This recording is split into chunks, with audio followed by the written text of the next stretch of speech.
হরে কৃষ্ণ। রাধে রাধে বন্ধুরা। অক্ষয় তৃতীয়ার দিন পৃথিবীতে এমন কিছু ঘটনা ঘটেছিল যেটি আমাদের অনেকেরই অজানা। কি ঘটেছিল সেদিন জানতে হলে ভিডিওটি শেষ পর্যন্ত দেখুন। নাম্বার 1, আমরা অনেকেই জানি পরশুরাম হচ্ছে ভগবান বিষ্ণুর ষষ্ঠ অবতার। পরশুরাম এমন একজন যোদ্ধা যে কিনা পৃথিবী থেকে 21 বার ক্ষত্রিয় শূন্য করেন। এই মহান যোদ্ধা পরশুরাম এই অক্ষয় তৃতীয়ার দিন পৃথিবীতে জন্মগ্রহণ করেন।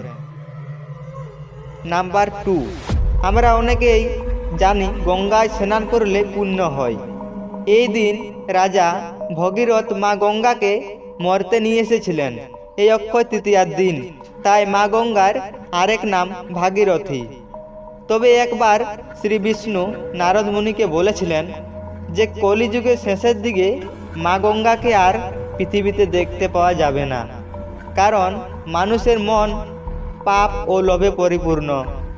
তখন গঙ্গায় স্নান করেও আর কোনো লাভ হবে না। নাম্বার 3, একবার নারদ মুনি বেদব্যাসকে বলেছিলেন মহাভারত রচনা করতে। তখন বেদব্যাস নারদ মুনিকে বলেছিলেন, দেখুন গুরুদেব, আমার তো অনেক বয়স হয়েছে, এই বয়সে আমি আর লিখতে পারবো না।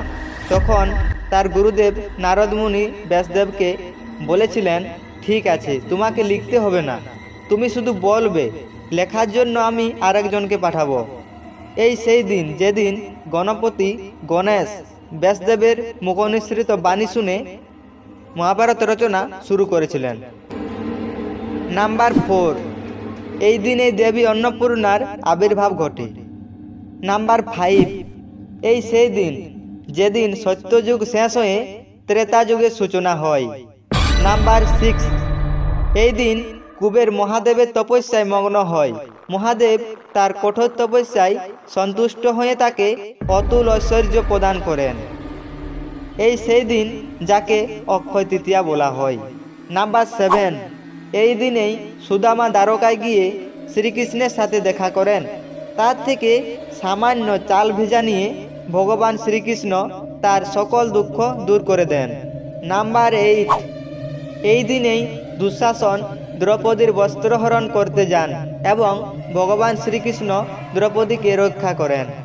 নাম্বার 9, এই অক্ষয় তৃতীয়ার দিন থেকেই পুরী ধামে জগন্নাথ দেবের রথযাত্রা উপলক্ষে রথ নির্মাণ কাজ শুরু হয়। নাম্বার 10, কেদারনাথ, বদ্রীনাথ, গঙ্গোত্রী, যমুনোত্রী এই মন্দিরগুলোর দরজা 6 মাস বন্ধ থাকে। এই অক্ষয় তৃতীয়ার দিন এই মন্দিরগুলোর দরজা খুলে দেওয়া হয়, আর দ্বার খুললে দেখতে পাওয়া যায় সেই অক্ষয় দ্বীপ যা 6 মাস আগে জ্বালিয়ে আসা হয়েছিল। নাম্বার 11, এই অক্ষয় তৃতীয়ার দিন থেকেই চন্দন যাত্রা শুরু হয়।